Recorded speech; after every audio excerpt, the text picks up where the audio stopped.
বলেন তো দেখি এগুলো কি? এগুলো হচ্ছে কাঁচামরিচ ভাজা, এটা হচ্ছে ধনিয়া পাতা, এখানে হচ্ছে পাঙাশ মাছের প্যাকেট কোলের দিকের খাড়ি, আর হচ্ছে পেঁয়াজ কুচি, এখানে হচ্ছে শুকনো মরিচ ভাজা। এইখানে কি আছে বলেন তো?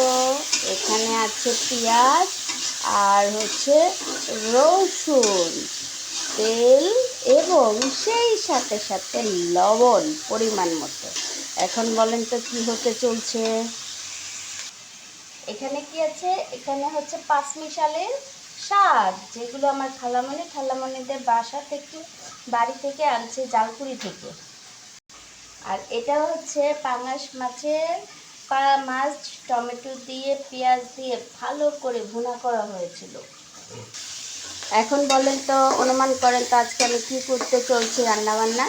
আচ্ছা, তাহলে আমি বলে দিচ্ছি। পেঁয়াজ দিয়ে রসুন দিয়ে ভাজা ভাজা করে সেই সাথে সাথে ধনিয়া পাতা এবং হচ্ছে আপনার কাঁচা মরিচ ভাজা এবং হচ্ছে শুকনা মরিচ ভাজা দিয়ে ডার্সে ব্লেন্ডারের মাধ্যমে একটা ভর্তা হবে, যে ভর্তাটা আমরা খুব বেশি মজা করে খাই। ঠিক আছে, অনেক বেশি মজা, টেস্টি এবং ইয়ামি লাগে। আপনারাও কিন্তু এটা ট্রাই করে দেখতে পারেন। আমি অবশ্য শিলপাটায় বাটি না, কারণ হচ্ছে আমার কাছে শিলপাটা নাই, আর শিলপাটা বাটাবাটি করতেও আমি পারি না।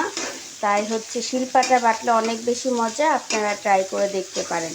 ঠিক আছে, আর হচ্ছে ওই যে মাছ দেখেছেন এবং শাক দেখেছেন, সেটা দিয়ে হচ্ছে মাছ দিয়ে শাক দিয়ে মাছের কোল দিয়ে রান্না করা হবে, বুঝছো? এই হচ্ছে আজকে রান্নাবান্না।